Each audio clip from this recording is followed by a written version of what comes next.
Assalamualaikum warahmatullahi wabarakatuh. Pada video kali ini saya akan membahas mengenai uji T atau t-test. Yang pertama, uji T satu sampel. Uji T satu sampel digunakan untuk menguji hipotesis komparatif satu sampel dengan membandingkan rata-rata suatu sampel dengan suatu nilai konstanta tertentu dengan data berbentuk interval atau rasio. Terlepas dari itu, pada pedoman pemilihan uji statistik sebenarnya uji T satu sampel ini termasuk uji hipotesis deskriptif, karena hipotesisnya atau jawaban sementaranya bersifat deskriptif, hanya saja kemudian dibuktikan dengan uji komparatif. Nah, contohnya, rata-rata berat badan mahasiswa kelas 2A sebagai sampel adalah 52 kg sebagai nilai konstanta. Contoh ini merupakan pernyataan deskriptif. Kita coba uji T satu sampel pada sebuah kasus. Seorang peneliti ingin mengetahui efektivitas penggunaan pupuk A terhadap produktivitas tanaman padi. Peneliti tersebut melakukan uji pada 10 petak sawah dan hasilnya masing-masing ton per hektar. Berdasarkan data yang didapat, diketahui bahwa rata-rata produktivitas nasionalnya adalah 5 ton per hektar, seperti pada tabel berikut.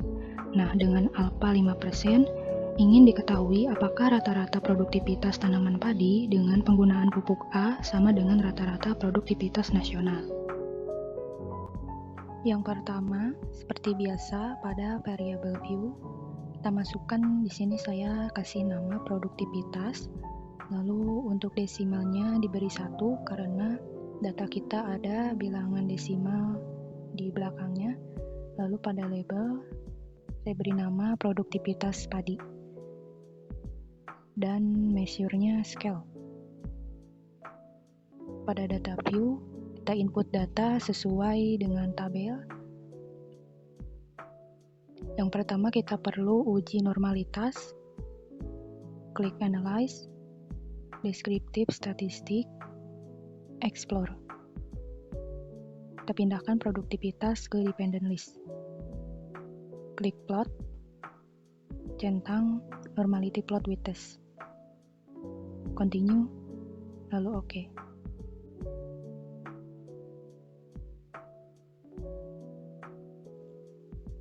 Ini telah keluar hasilnya. Setelah itu kita lanjut ke uji T.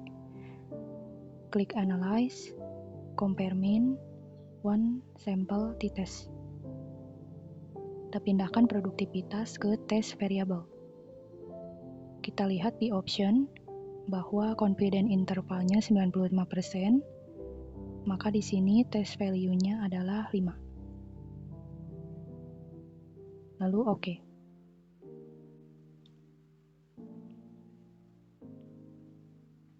Pada output ini kita mendapatkan uji normalitas dan uji T ya.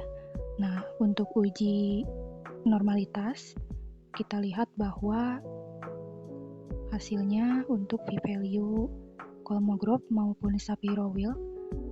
Untuk Kolmogorov 0,133 dan untuk p-value Shapiro-Wilk 0,245. Nah, karena p-value Kolmogorov maupun Shapiro-Wilk ini lebih besar dari alfa 0,05, maka H0 diterima, yaitu data berdistribusi normal.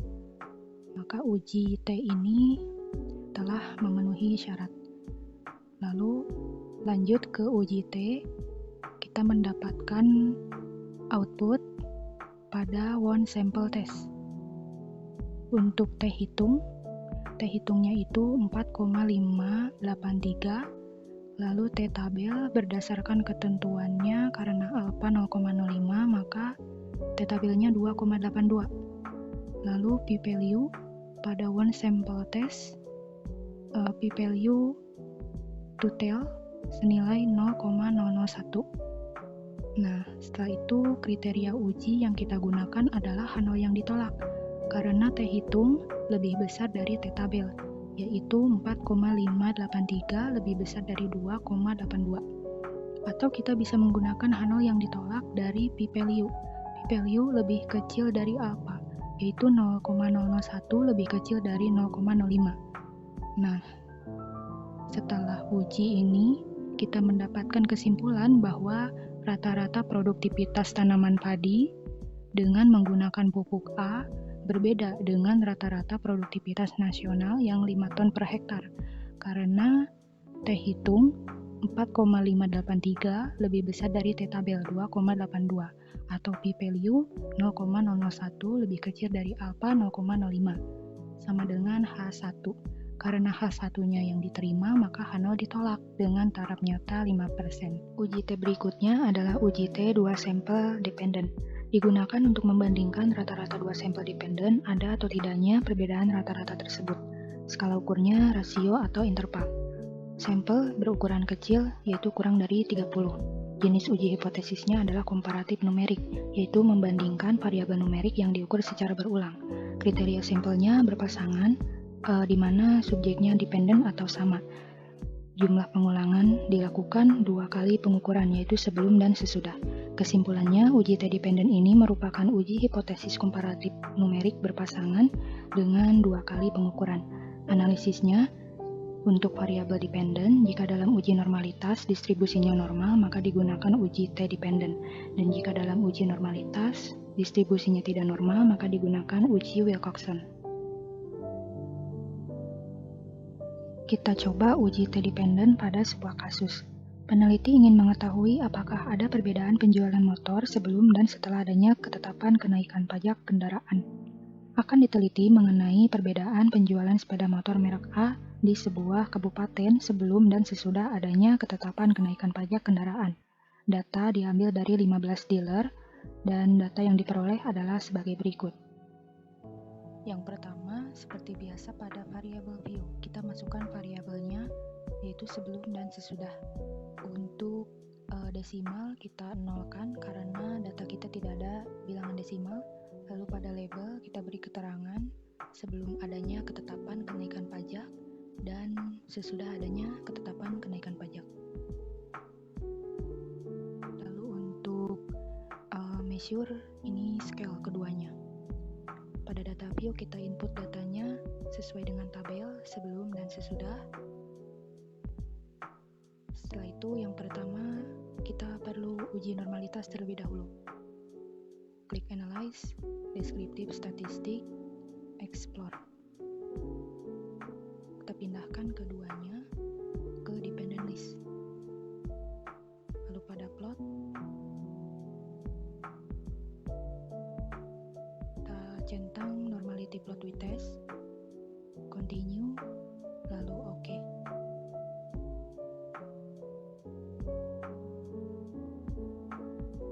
Sudah keluar hasilnya, kita lanjut ke uji T. Klik Analyze, Compare Mean, Pair, Sample, T-Test.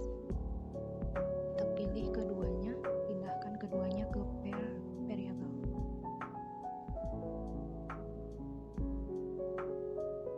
Setelah itu OK.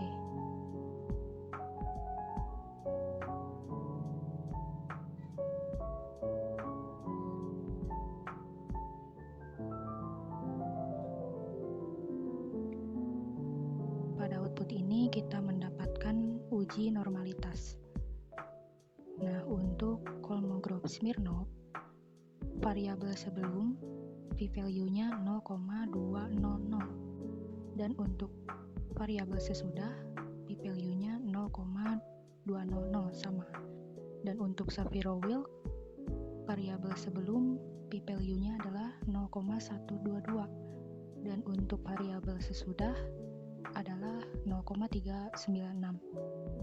Nah, p-value Kolmogorov maupun Shapiro itu keduanya lebih besar dari 0,05. Tidak ada yang lebih kecil. Maka hasilnya adalah H0 diterima, yaitu data berdistribusi normal. Maka analisis ini bisa dilanjutkan dengan uji T karena telah memenuhi syarat. Untuk uji T, kita lihat interpretasinya pada tabel pair sample test.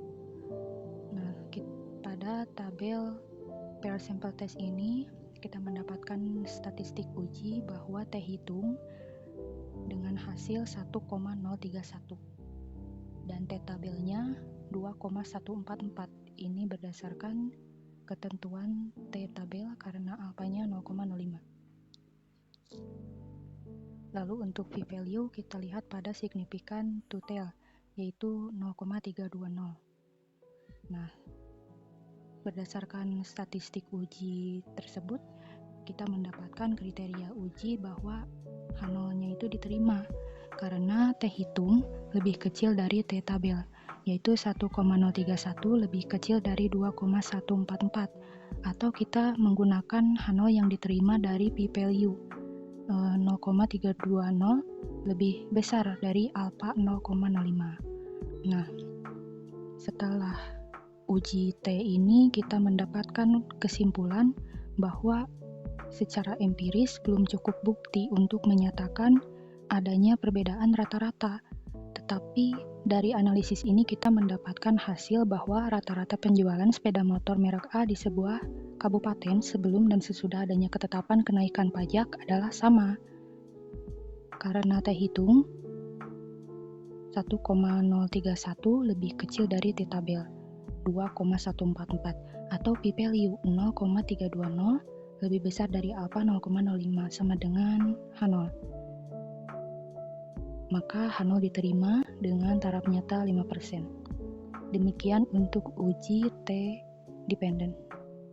Uji T berikutnya adalah uji T 2 sampel independen. Digunakan untuk membandingkan rata-rata 2 sampel independen ada atau tidaknya perbedaan rata-rata tersebut. Skala ukurnya yaitu rasio atau interval.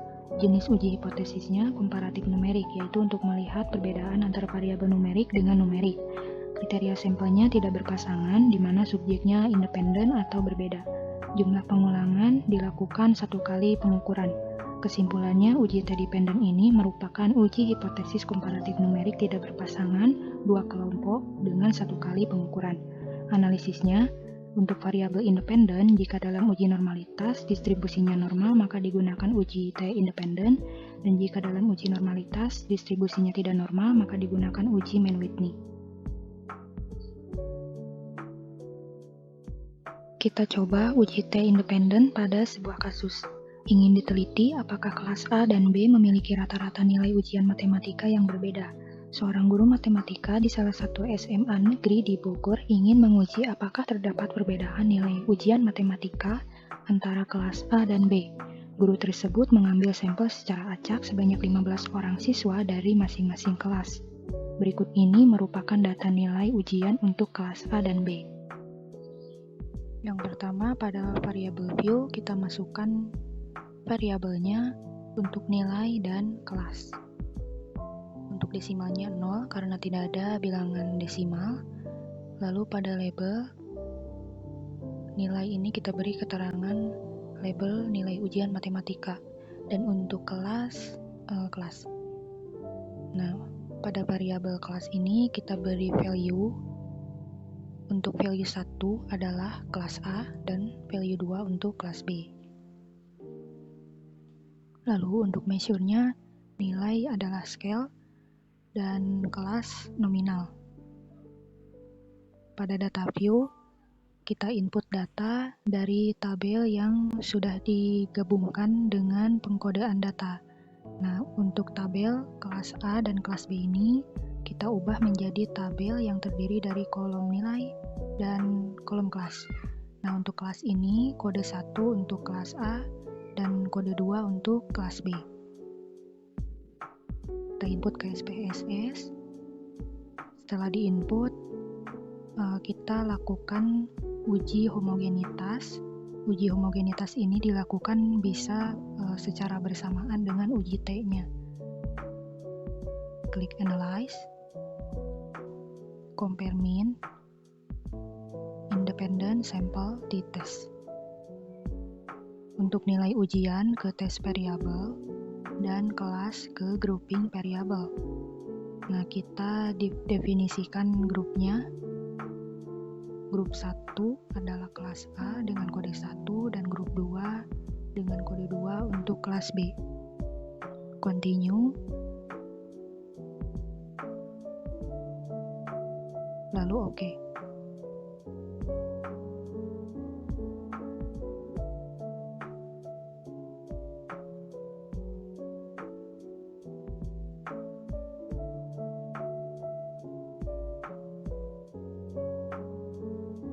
Pada output ini kita mendapatkan uji homogenitas sekaligus uji T.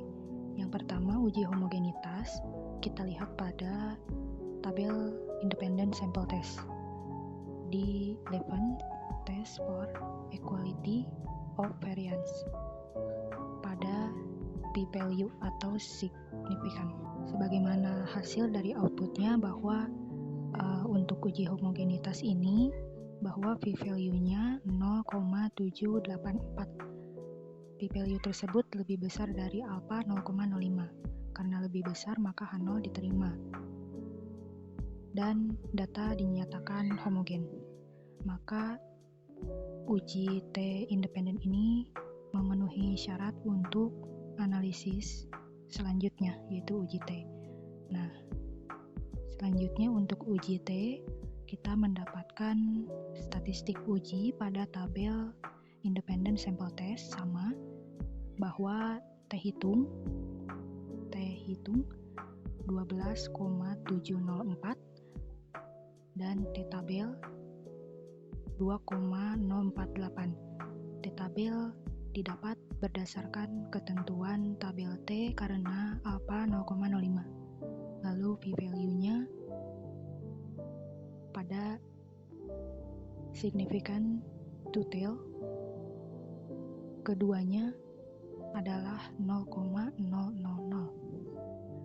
Dari statistik uji tersebut kita mendapatkan kriteria uji bahwa H0 ditolak, yaitu T hitung lebih besar dari T tabel 12,704 lebih besar dari 2,048, atau menggunakan kriteria uji pada H0 yang ditolak untuk p-value lebih kecil dari apa, yaitu 0,000 lebih kecil dari 0,05. Dari uji ini kita mendapatkan kesimpulan bahwa rata-rata nilai ujian matematika kelas A berbeda dengan rata-rata nilai ujian matematika kelas B karena T hitung 12,704 lebih besar dari T tabel 2,048 atau p-value 0,000 lebih kecil dari alpha 0,05 sama dengan H1.